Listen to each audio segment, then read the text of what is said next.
The South Island of New Zealand is dominated by a mountain range running the length of the island. And in the shadow of New Zealand's Southern Alps, across the Canterbury Plains, lies Christchurch City. Once famous for its English-style gardens, a devastating earthquake in 2012 changed the city forever. With billions of dollars spent on the rebuild, Christchurch is once again the gateway to New Zealand's scenic South Island, a winter wonderland offering plenty for the adventure junkies. While the city is crowded with bars and restaurants, this is the home of round 3 of the Brian Green Property Group New Zealand Rally Championship. This is Lone Star Rally of Canterbury.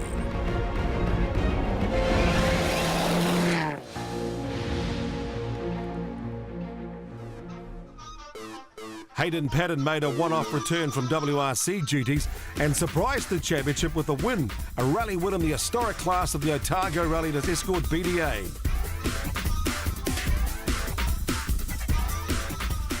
But with he and the USA Rally star Ken Block leaving New Zealand after Otago, the spotlight turns on Ben Hunt.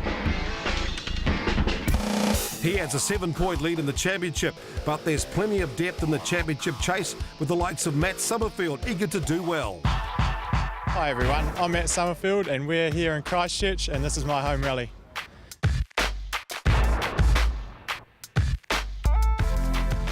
So for this rally we've updated the colour scheme for the car and it's looking pretty sharp and can't wait for everyone to see it out on the stages. After winning the power stage, the last stage of Otago, things are looking really good for us and I'm pretty confident that we can have a good result this weekend. Ben Hunt has been the man to beat in 2015. Despite punctures slowing him at round 1, he's confident. Last year we did get to a great start here and obviously would like to do that again, so we'll go out there in these first few stages at night time and have a bit of a push and hopefully we can get a bit of a comfortable lead for tomorrow.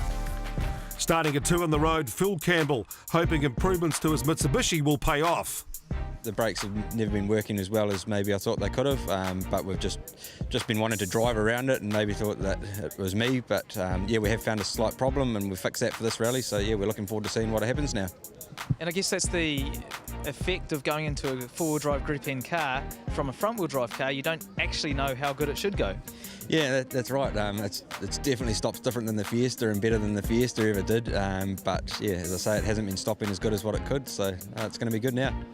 And Andrew Hawkeswood hopes his problems are fixed in the Mazda too. We spent a lot of time between the 2 rallies to sort it out. We shipped the car back to Auckland and I'm pretty confident we're on top of it now. And do you think these forestry stages will suit the car?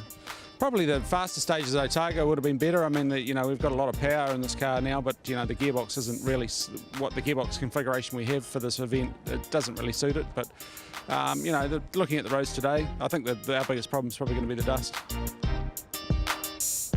Otago was a very disappointing event. Going out on the first stage was, it was a terrible way to be at our home event and to not to get to the miles that we would have liked to have done. The car was handling awesome, the car was going great, so this weekend we're really focusing on getting a finish because the car's good and just need a bit of luck and get a good result. Because we had the gearbox apart after Otago, I always was struggling a little bit with getting the car off the line and also in slow junctions it definitely just balked down in first gear. So we've changed the ratios in first to second, which should just help in those junctions and off the start line. With 2 night stages, the Canterbury Rally adds an extra challenge, which could be an advantage for Ben Hunt. I love it at night time, if you work well with your co-driver and that, then apart from being pitch black, it all flows just as well and yeah, it's great fun. Definitely not with the night stuff, but hopefully we've learned a little bit since last time. Must have been Daybreaker last year. We were probably a little bit quicker there than what we were at Canterbury last year. So we are getting better and we'll be looking to improve on that tonight as well. So Ben Hunt will lead the cars away from Lone Star in Christchurch, heading north to the forest beyond Rangiora. Let's check out the B&T stage preview.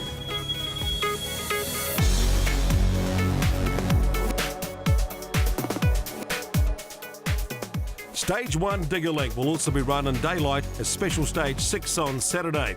It's 14.61 kilometres long through the Ashley Forest, features a ford and some tight hairpins.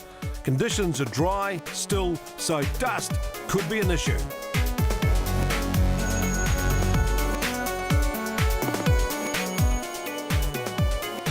Stage 2 Goodyear Auto. It's 29.27 kilometres. This could be a challenge if the dust remains an issue through the forestry roads. But there's a good layer of gravel, generally smooth and fast.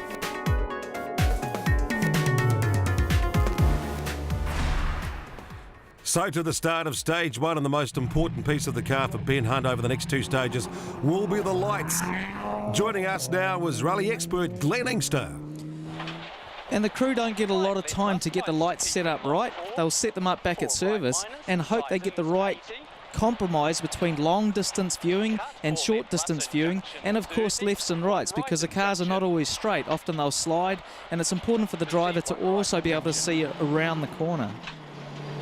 Next to his lights then, the notes must also be a key to winning at night time. Committing to the pace notes is critical in every rally, but it's especially critical at night time to go fast. Ben does a good job of that. You don't get to see, as you see lots of trees as he's off the road a little bit, but you don't get to see everything you'd normally see in the daytime, so committing to the notes critical. Next up on the stage is Phil Campbell. And already dust being picked up by Ben Hunt. That's affecting his vision, Glenn. It's very still. There's no wind blowing it away. The dust acts a little bit like fog sometimes does at night time. The lights reflect off it, and it's quite blinding. It's very, very hard to see and hard to fully commit to pace notes when you can't see anything at all. You feel all right? Yeah? Not really. And another common issue at night, co-driver Venita Fabro is car sick. Well, of course, in the car, they're not quite as confident as they normally are in the daytime. Phil's probably not driving the car quite as smoothly. There's more braking and jerking. She's obviously getting car sick. And then there's the tunnel vision. She can't see anything in her peripherals. It's all straight ahead. And obviously, she's getting a little bit car sick. It's not an easy job. It's very, very difficult to co-drive at the best of times, especially difficult at night time. I can do it without you. Matt Summerfield lining up on a stage he knows so well. The car looks fantastic, but will the dust that's starting to build up be an issue? Well, that's the thing. As each car goes by, more dust hangs in the air. And he just can't see where he's going. Stage two seemed to have less dust.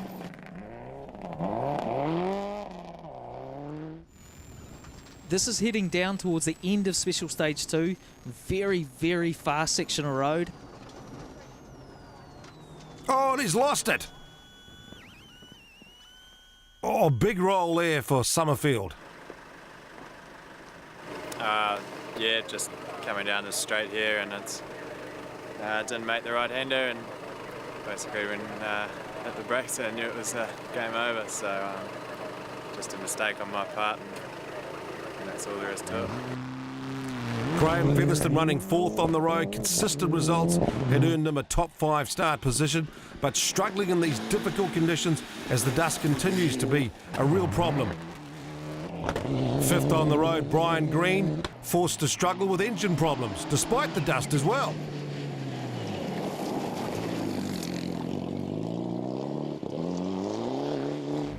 Emma Gilmore, first of the non-seated drivers, that DNF at Otago, meaning she's well down on points. She's gone to the lower first gear. It certainly got off the line very, very well then. She did clip the limiter in first, so maybe she's just taking a little bit of time to get used to that, but this car's got a lot of potential. But once again, some small issues cropping up here. First, the intercom had interference, then a handbrake stopped working. For the handbrake to work properly, there needs to be a disengagement between the front and rear drive. Clearly that's not working properly, and it can be a bit of a distraction. And so can that. She's stalled. Sometimes refiring it when it's hot can take some time. And just look at the time disappearing.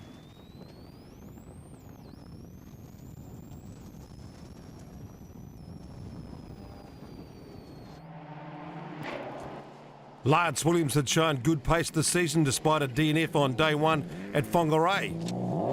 Lance has been improving a lot. Rallying's an experience game, and one way of getting experience quickly is to have a co-driver that's been there, done that. Look at the commitment on those pace notes.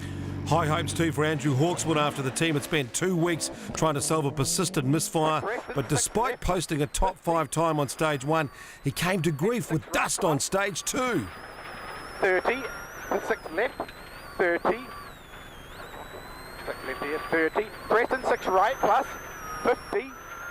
Oh, I got caught in a bit of dust in there, and unfortunately just went straight ahead somewhere I shouldn't have, and ended up in the ditch. So it's just wrecked the radiator. Darren Galbraith competing for Class 5 honours surprised everyone with his pace to be in the top 5. These Class 5 older cars, they run a 36mm restrictor. It gives them a little bit more power, faster in the fast stuff, but still a very good job with a car with older technology. Even more impressive, Max Bailey, 5th of the Fiesta.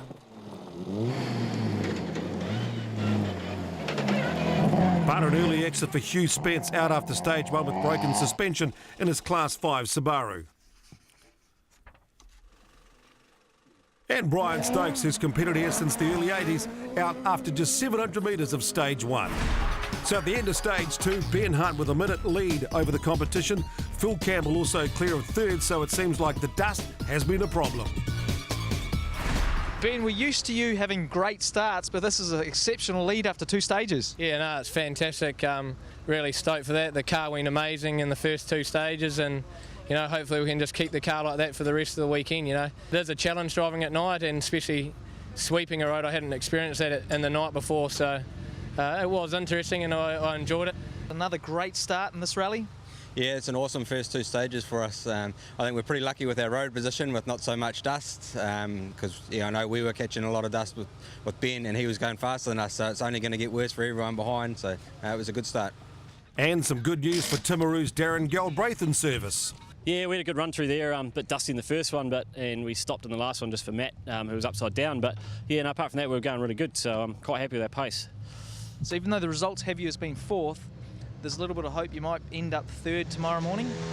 Yeah, we're just going to try and get our time back to where we're stopped for. Hopefully they can sort it out with the rally safe. And yeah, I mean, we had to stop. There was a car upside down and no one around it, so we didn't know if there was anyone in it or not. So yeah, better safe than sorry. A little bit of a tricky start in the Suzuki. Yeah, it wasn't the easiest start. We were catching a lot of dust. I think everyone, well, aside from Ben, everyone had a lot of dust. But it's quite hard to get into a rhythm when you keep getting into dust, and just a few other wee things like the handbrake wasn't working, but that's okay. And then we stalled, and I had to reset the computer, and it was just messy. And then our intercom wasn't working at the end. So I learned from Otago not to get angry when you're catching dust. So I stayed very calm, and we're here, and it'll be a new day tomorrow. The car's feeling really good, in terms of it was just a whole lot of niggly wee things, and the intercom is just, unfortunately it's one of those things. They're really high revving cars and not a lot of sound deadening inside them, so it makes it really hard to hear, especially in the higher speed stuff. Max Bailey happy with top 5, but realistic about keeping that in the daylight. Yeah, we weren't really expecting that either. We sort of got to the end of the stages and thought, we were pushing through them, but it wasn't too raggy. So no, we look forward to tomorrow. We'll drop back a bit, no doubt, with the daylight and the other drivers being used to it. But yeah. Coming up on the Lone Star Rally of Canterbury, back in daylight along with the dust, there's snow and ice to challenge the drivers.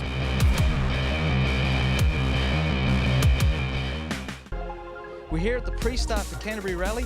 It's not as cold as we were expecting. What tyre compound the guys are going out at, that's a bit of a talking point. We see Ben Hunt's on a medium tyre. We noted Andrew Hawks has gone on a soft. The big difference is how fast the tyre will come in to make maximum grip. It's just how soft the rubber is. And early in the stage, Andrew's certainly going to have an advantage. But whether that soft will stay good, that's what we're going to see. And whether the frost that's been hanging around is going to play a part. 3 stages make up the morning loop, starting with HDPS Stage 3. Just 4.7 kilometres, but icy, so caution required. Stage 4 BP Select, challenging 17 kilometres through the Okuku block of the forest. Dry, so will it be dusty, and also climbs a ridge.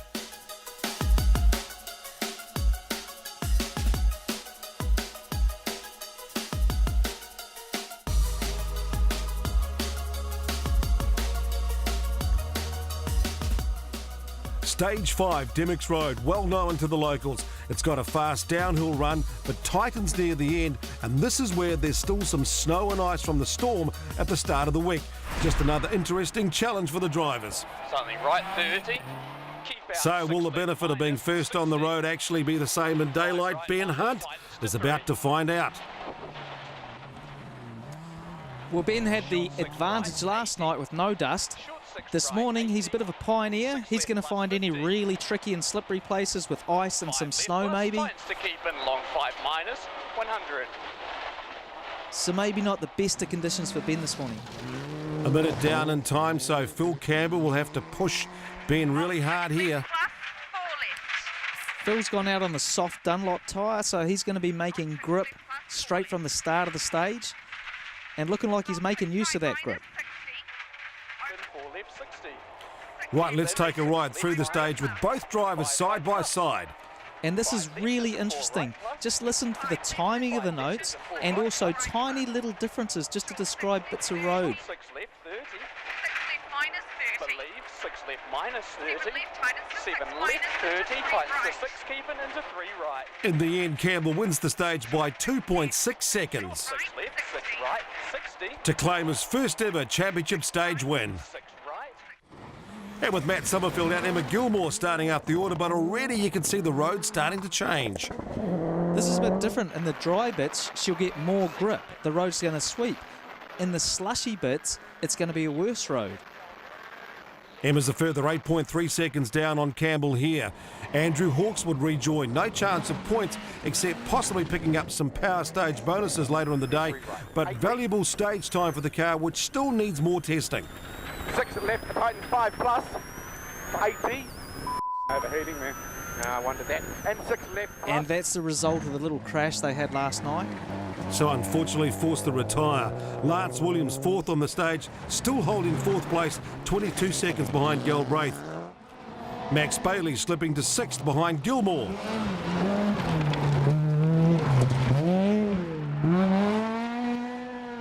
Richard Bateman now second in Class 5 and 7th overall.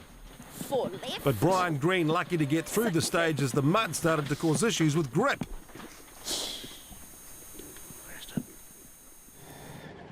Daytime stages suiting Graham Featherston. He moved into the top 10 along with Dave Strong, who had fixed his engine issues from Otago.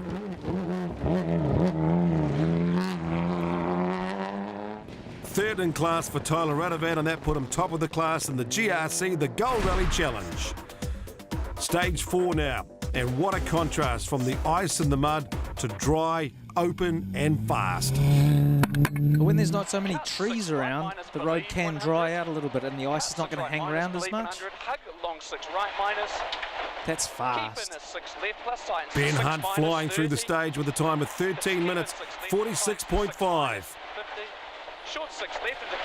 You also noted the co-drive speaking faster. It's more urgent. His tone rises with the pace of the car.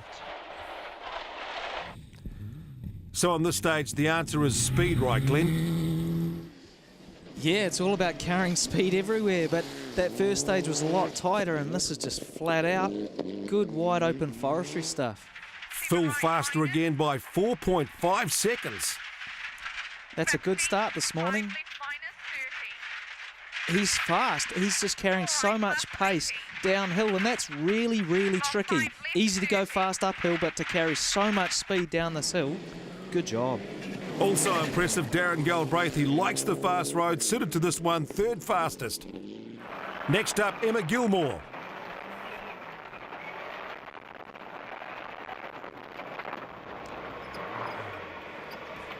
It's a little short wheelbase Suzuki, and that snapped quite fast then. She's really got to be on her game to keep this thing going.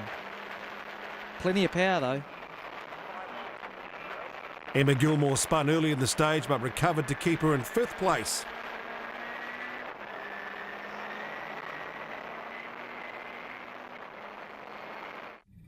Lance Williams just under a second behind Galbraith on the stage, so holding on to fourth. Minus, don't go wide. It's this one here. Whoa, don't go wide. You all right? 60, no, I'm fine, mate. Late tightening, 3 left, cut late. Late tightening, 3 right, cut late. Got that one wrong, just to push it off. Good to see a bit of humour in that car. 130 to a 5 left plus and 5 right. Graham Featherston making further progress, moving up another position.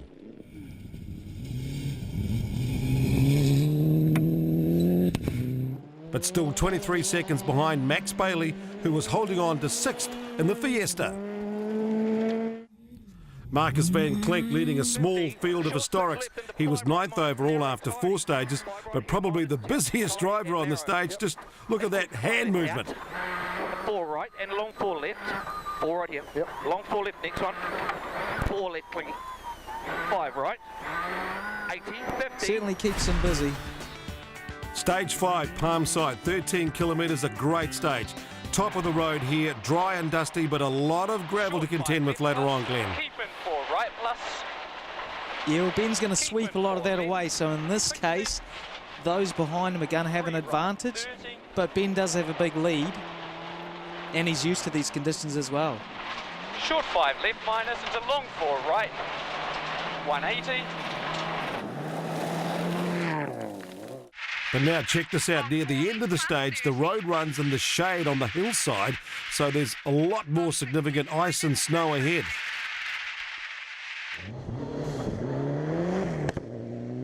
Slippery 5 right minus. Slippery 4 left. It's hard to plus, believe open. it's the same road we're on Slippery before. long 4 right. It's just so slippery. Slippery Let's long compare 4 the right. two drivers side by side, how they handle these conditions. Clear 180. The time is Hunt, who wins the stage by 2.4 seconds. Behind them, Emma Gilmore, Lance Williams battling for 4th place. Two very different modern-day rally cars, Glenn. Well, the Subaru's just got 20 years of development. It's such a refined package. Emma's car, new rules, based more on WRC, but they don't have the miles in this car. It gets its speed down the straights, Another 5 left minus. but not quite as refined in the corners. Lance 34 seconds faster than Emma on the stage, but not without his moments. Do it. Another 5 left minus here. Oh. 60. Oh man, I'm going to go back there and thank that bank. Classic stuff, and spectacular effort too by Darren Galbraith. 12 seconds down on Hunt. Featherston slowly reining in the little Fiesta of Max Bailey, but Bailey had his foot down and wasn't giving in easily. Richard Bateman coming under pressure for his 2nd place in Class 5. Tyler Radovan had taken 10 seconds out of his time on the stages 4 and 5. A small historic field at Canterbury, Tony Gosling's Escort and Andy Martin's Mazda RX-3 swapping stage times through the morning. But with his extra power, the RX-7 of Van Klink easily held on to the lead of 1 minute 27 to Gosling. 10, 50, caution, long 5 right minus, don't go wide, caution, long 5 right minus here, don't go wide, 5 left, keep it in, 5 left, 150. So not much change at the top. Hunt still with a minute lead over Campbell. Then Galbraith, Williams, Gilmore and Max Bailey holding on to 6th as they head to Vin's Service Park at Rangiora, just south of the forests.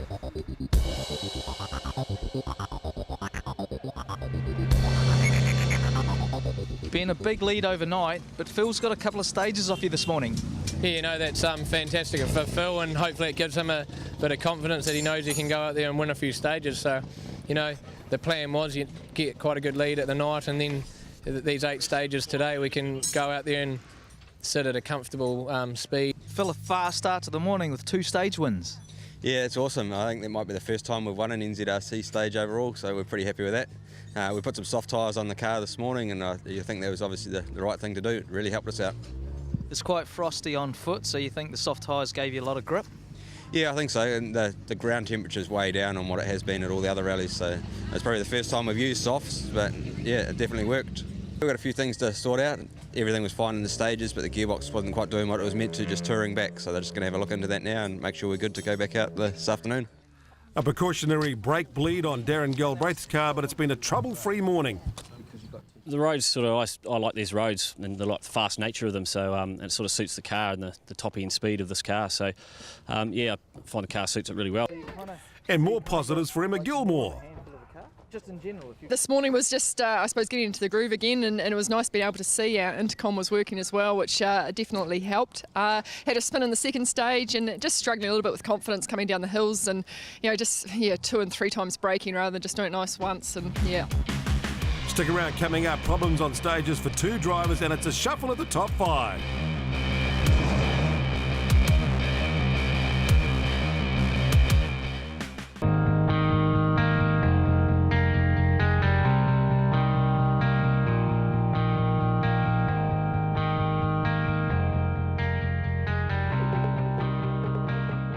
Stage 6 breeder safety was a combination of both night stages, creating a monster 45-kilometre test. The road will be swept after the night stages, so once again an advantage for Ben Hunt. Well, last night dust was a problem. Ben's certainly going to have a clear run. Let's just hope the others get through without too much dust as well. But Hunt sets the pace at 27 minutes 48.6. Phil Campbell, though, had major issues on the stage. Come on, give us a gear, come on. well, those problems at service, it looks like it's holding them up now on the stage quite a lot. 5 right plus. He did get going, but not all the gears are still working properly. 4 crest, 5 right plus. Well, Phil's obviously just trying to use the 1 gear and carry as much speed as he can. Problems too for Emma Gilmore with their car stalling on slow corners.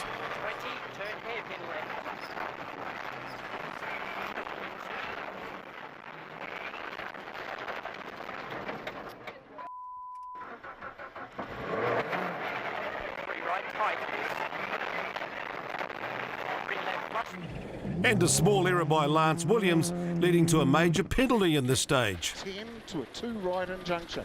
Defcon 10 to 2 right injunction. 250 rough. And a big hole right there.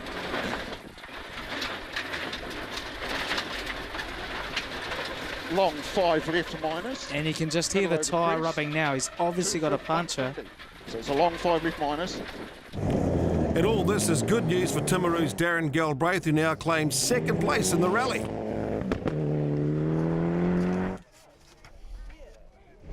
Graham Featherston also getting past Bailey here to move into 5th. And 5th fastest time on the stage moves Dave Strong up into the top 10.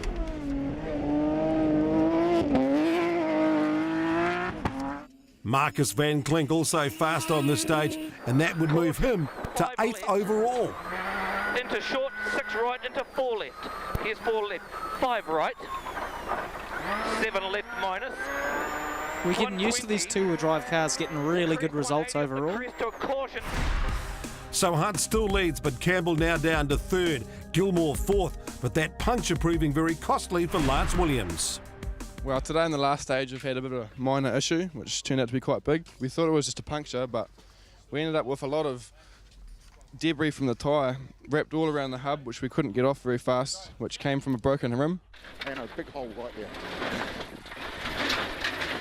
And inside a tyre there's heaps of wire which holds it together and stops it from getting punctures, but this time the rim broke and ripped it all apart, so it wrapped all around the suspension, broke a few of our brake lines and did quite a bit of damage, and it took quite a bit for us to get it off and get back into the race. And Phil Campbell's crew working really hard here to keep him going and keep him in the rally. We had it touring coming into the last service and we thought we'd fixed it, but no, nothing there. Sometimes it would select the gear and sometimes it wouldn't, so we ended up having it in 3rd gear for the whole of that long stage, and yeah, lost quite a bit of time. But the boys just had the welder out now and it looks like they've got it sorted, so hopefully it's all good and we'll have another go this afternoon. A chance too to catch up with veteran NZRC campaigner Dave Strong at the Vin Service Park. Problems at Otago had left Dave despondent. Yeah, I think what actually happened, it was jammed in gear at Whangarei, and as we dragged it onto the trailer, it's jumped a tooth on the cam timing, and that's actually what's happened. It's retarded. Contributing to that, an exhaust muffler imploded, robbing the car of power. It's marvellous. Another 100 horsepower. It's really good. I'm having to learn the car again because Dunedin I reverted back to the old no power, left foot braking, all of that. So I'm learning how to drive short shift and It might sound odd, but the car's completely different. It's just on too much throttle, it just oversteers. So you got a short shift and then feel the road and all that sort of stuff. So. Back to the forest and stage 7, a repeat of stage 3, just 4.65 kilometres. Ben Hunt able to relax with a good lead after everyone's problems. Now, with such a big lead, he's really got to focus on not making any mistakes and driving still at a pace that's quick enough to maintain the concentration. Slippy, 6 left, 30, hug long 4 right. But while Phil Campbell is pushing hard, the gearbox issue seems to still be causing problems. 6 left minus, 5 right plus.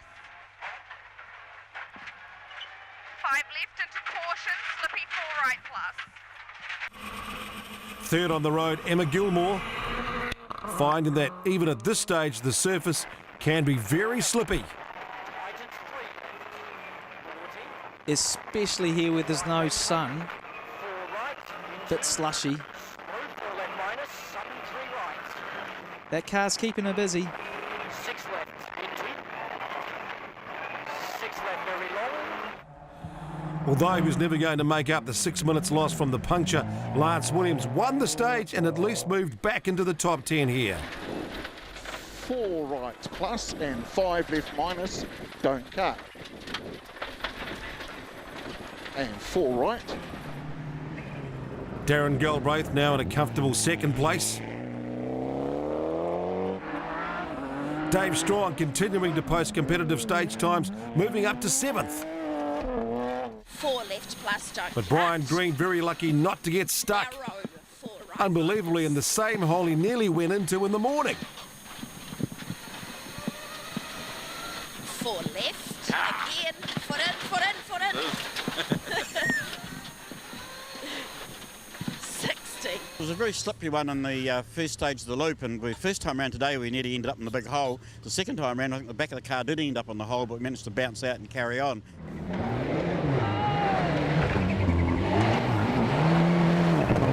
But I didn't realise you blokes were there, that's for sure. And did you realise just how big that hole was? We had a good look at it first time this morning, and if we'd got in there we wouldn't have got out, that's for sure. Max Bailey still in 6th, but now under pressure from Strong. While Darren Galbraith easily leads Class 5, the Gold Rally Challenge, Richard Bateman had struck problems when his rear diff mounts broke, so he was cruising to the finish. Tyler Radovan now in a position to lead the class in points if he held on to his 7th place. Stage 8 auto parts. It's a repeat of stage 4, but still a bit icy in some places. Junction, don't go wide. I see 5 right and to keep in 4 left. That's a big moment for someone leading by so much. 15. So Hunt 23 seconds faster through the stage down the morning. And that's more like it, Ben, looking after the car with such a big lead. Phil Campbell finding enough gears to keep pace though. His time just 0.8 slower despite more dust on the stage.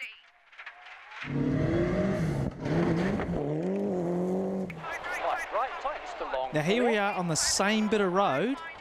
Look how clear it is for Ben, and look at this dust. Emma Gilmore taking a more conservative approach at the Ford, holding on to 4th. Lance Williams running out of stages to move up from 10th place despite being 3rd fastest here. Ford, rough to a long 4 right plus. Wipers. 5 left plus. Galbraith also pushing hard despite being over a minute clear in 2nd place.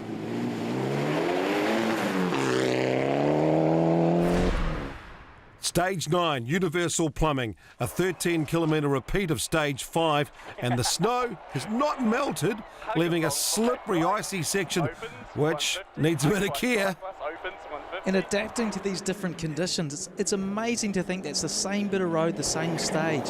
Ridiculously slippery in some places, and plenty of grip in others. Again, Phil Campbell finding all the right gears on the stage. 5 left, tightens to 4, don't go wide. Great view of the Canterbury Plains there, and Lance Williams again pushing hard, moving up one more place. It's been entertaining on board from this pair, this rally. 4 left plus opens. Graham Featherston also getting faster, tying with Emma Gilmore on the stage.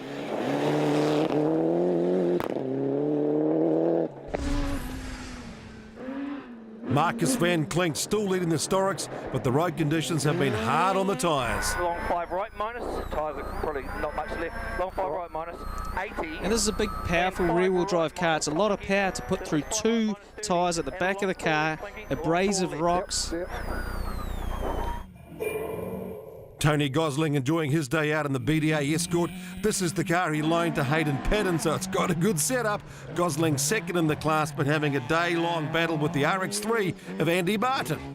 It's really neat to see an RX-3 on the stages. It's a lot harder to get parts than an Escort, and it's really good that he gets out there and drives it so hard. So with just a power stage to run, Ben Hunt with a massive advantage. Phil Campbell still holding on to third place. Coming up, the power stage on Ashley Forest's most famous road.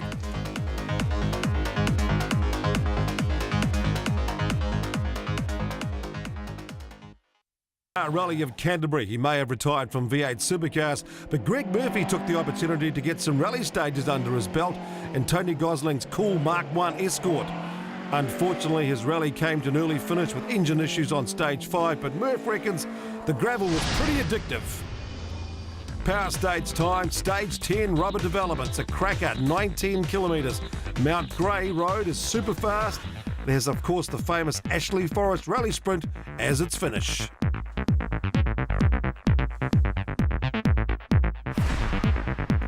And there was no doubt that Ben Hunt was going to win the rally by this stage. His form had been perfect all day. So let's go for a wild ride on this iconic New Zealand rally road as he attempts to take maximum points in the power stage. Ben really has become the pace setter in the NZRC. This is a fantastic section of road. Keep in 6, right, believe, opens 30, centre a small crest. That's fast. That believe comment, that's all about the co-driver confirming that it is what he's telling him it's going to be. Flat long 7 left, centre of long small crest. And now down the last section of Ashley Forest, through the dipper, and flat out through the finish. Long 6 right into 7 10 minutes 39.7. Good stage. You did bolt on the new tyres to try and do a good time to get those bonus points? Yeah, Dad said to me, a set of tyres versus getting a puncture or, dropping back in the rally. So took the old boy's advice and here we are. Unfortunately for Phil Campbell, he was back to 2 gears, second and fourth. He's done a great job managing this car with just 2 gears. He's holding on to second a lot longer, then trying to get fourth. This is the rev limiter in fourth. He'd ideally want to go for fifth, but that's all he's got is fourth gear. And great times. Not as fast as we would have liked through there, but what do you do? We're happy enough. As long as we stay 40 seconds or we'll stay ahead of Emma, we're happy. And a problem with the rear diff meant that Emma Gilmore was unable to challenge Campbell and would have to settle for fourth. And take a look at the crowd. They know where to go. That's the top hairpin at Ashley Forest Rally Sprint. Right, 4 left at the bottom. 30. And narrow, long 6 right, tightens up. 6 left. She's obviously struggling with that car. Early on in the stage, I thought it was a flat tyre, and then I don't know if it's done a drive shaft or something. It's like it's pulling out on certain corners, so I was pretty cautious down all the high-speed stuff at the end. So a bit disappointing of a way to finish, but yeah, it's a finish. Lance Williams also pushing hard to make up one more place, but with only a minute between cars, he's catching him as dust. 5 left minus, don't cut, don't go wide.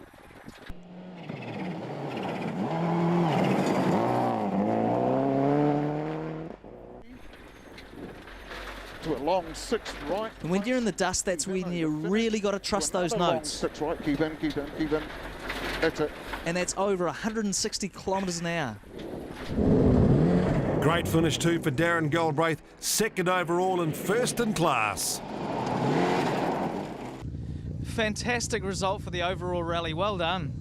Yeah, Rocky's been awesome on the notes, the last, especially after Otago and that, we've just got better and better riding our notes. So, no, thanks very much to him. It was awesome, This car suits this sort of fast stuff, and I like the fast stuff, so it's a good combination. Graham Featherston taking the final power stage point, securing 5th overall. So the top 3 in the power stage, it's Hunt, Williams and Galbraith. Max Bailey just missing out on the points in the Fiesta. But Bailey gets his 2-wheel drive championship back in line, a great 6th outright. Dave Strong, 6th in Class 1. Car and driver now back in tune with each other on the stages. No more near misses for Brian Green, finishing 7th in Class 1. Tyler Radovan overcoming issues to finish 2nd in Class 5, now leading the Gold Rally Challenge.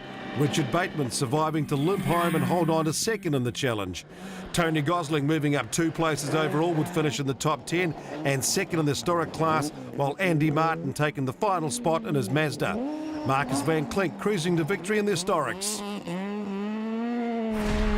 So the final result in the Lone Star Rally of Canterbury, victory goes to Ben Hunt. Great drive by Darren Galbraith in 2nd, and a gutsy performance by Phil Campbell to bring home the Ailing car in 3rd. And the points table sees Ben Hunt with 96. Campbell in touch though, just 12 back. Van Klink and Green tied for 5th, showing that a good finish record pays dividends. Next up, it's Fuchs Oil Rally Gisborne and the return of the mighty Motu stage to the NZRC.